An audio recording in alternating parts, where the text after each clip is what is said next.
Hey homesteaders, thought I'd do another video out here at the water tank here. Still full. Thought I'd tell you about the most important thing I ever learned when I was in the Army. I'll tell you a story.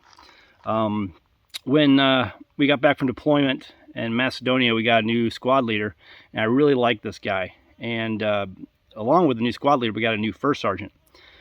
And things began to change, it seemed like, when we got back from deployment. It's just you'd see the more of the political correctness seeping into the military. And the reason I bring that up is because we had the first sergeant was replaced, and the first sergeant that was replaced, he was an awesome guy. He was the first sergeant when I first got to the unit.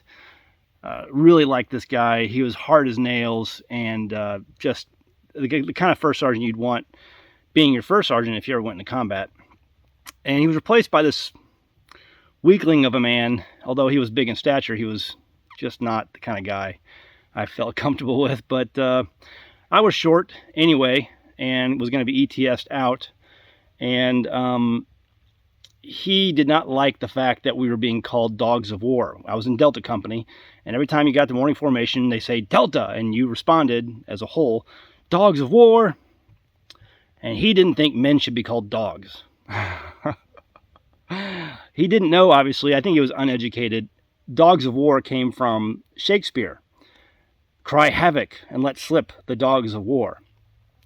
Anyway, when it came time to ETS out, the squad leader, who was, again, good squad leader, who took care of his troops, made sure you were squared away in every way possible, he insisted that my plaque would read Delta, Dogs of War, because when you ETS out of the military, they usually give you a plaque from your unit that you served with the time being there, and they gave you a plaque and it said Dogs of War on it, Delta, Dogs of War.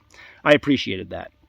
I bring all that up just to let you know this squad leader, he was a guy who took care of his troops, and he understood the way things should be.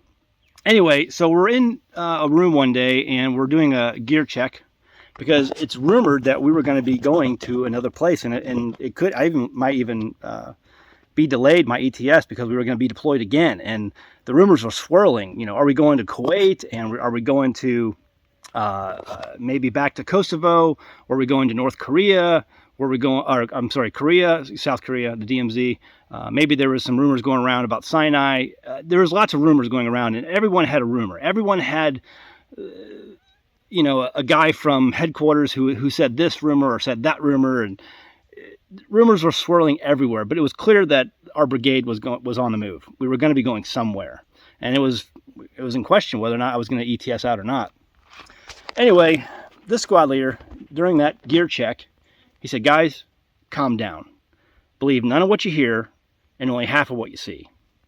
Believe none of what you hear and only half of what you see." And that has served me well throughout the rest of my life, because there's rumors all the time about different things going on in the news. There's wars and rumors of wars, and you hear about all the stuff going on in Ukraine, and you hear about, I mean, the world right now is a mess. Our economy is a mess, and we're seeing all kinds of craziness and insanity everywhere. And I just have to tell you, believe none of what you hear and only half of what you see. It's good advice that I would recommend you utilize in your life. When everything looks crazy, when you see all this stuff on the news, all the propaganda meant to sway you one way or the other, believe none of what you hear and only half of what you see. With all the stuff going on, make sure you can take care of you and yours. That's all you got to do. Be sure you can take care of you and yours.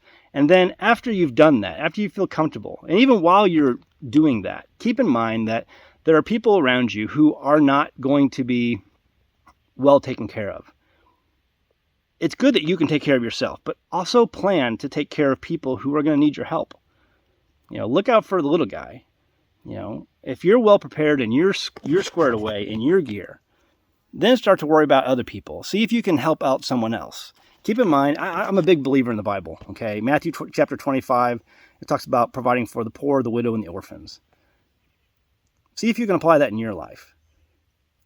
While all this craziness is going on around you, believe none of what you hear and only half of what you see, and stay focused on making sure you're squared away. And then see what you can do about helping to square away the buddy next to you.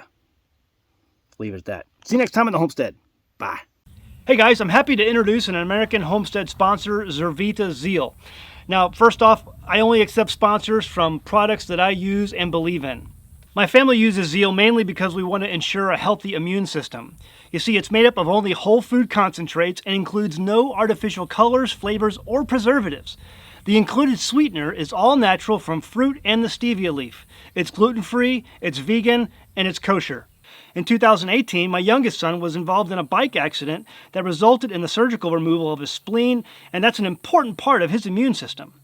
And because we live on a farm, you can guess that having a healthy immune system for our family is very important.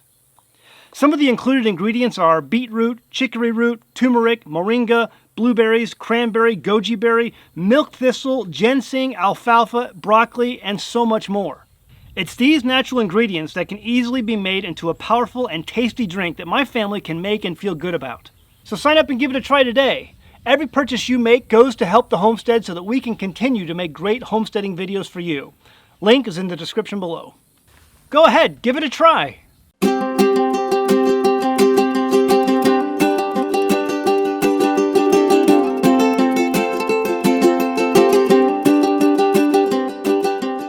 Hey guys, did you know you can become a patron of an American Homestead? They get access to private videos, and we send them gifts from the homestead that we make here on the homestead. And we also enter our patrons into special giveaways that are only available to them. And before you go, please check out these other great videos. Go ahead, click. I'll wait.